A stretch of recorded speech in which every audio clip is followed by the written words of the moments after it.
Wow. C'est mon médecin, il m'a dit que j'étais en rémission complète.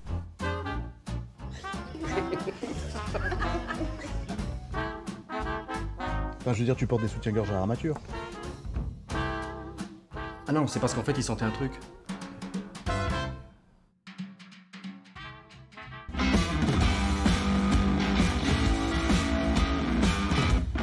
J'ai voté pour le chemin d'Émilie, l'après-cancer du sein, on en parle, pour le prix coup de cœur du Grand Prix Comment.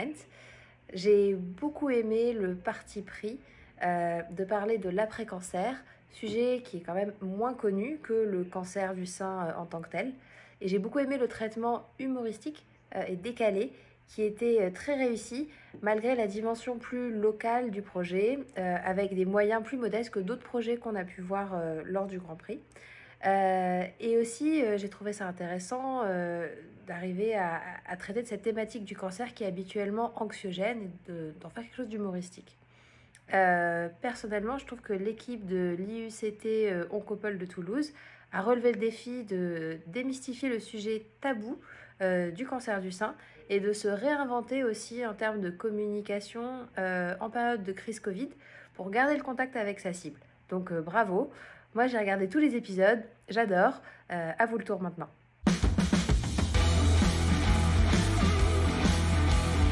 On a choisi de créer une web-série pour remplacer un événement qui a lieu normalement tous les ans en octobre, à l'occasion d'Octobre Rose, donc sur le thème du cancer du sein.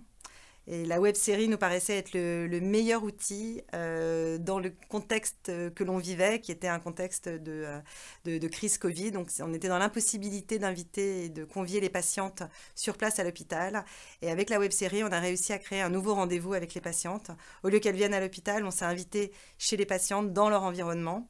Ça tombait bien aussi puisque le sujet de ces journées, en général, concerne l'après-cancer. L'après-cancer ne se passe pas à l'hôpital, mais effectivement dans la vie de tous les jours.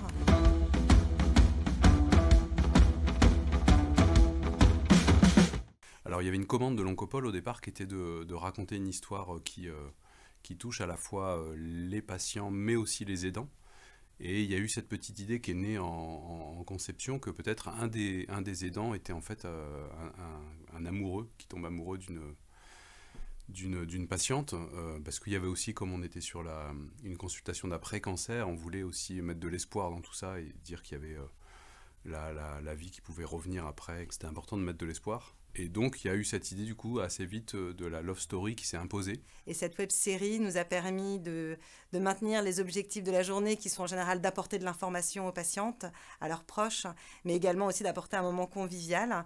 Donc là, ce n'était pas un moment convivial physique, mais on a quand même réussi à créer ce rendez-vous digital et on a quand même réussi à apporter un peu de feel good dans cette période un peu angoissante à des patientes. Et on est même allé au-delà de nos objectifs, puisque notre objectif, c'était effectivement de remplacer cette journée. Mais le fait d'avoir un outil digital, viral, nous a permis effectivement de le diffuser à un plus grand nombre de personnes, pas seulement aux patientes de l'Oncopole qui sont traitées à Toulouse. Et ça, c'était effectivement un gros avantage de la web-série. Alors pour passer les messages, en fait, on n'avait pas du tout envie d'interrompre la narration et d'avoir une intervention d'un personnage avec une blouse blanche. Voilà, on voulait absolument éviter ça pour garder ce côté frais de feel good de la comédie romantique.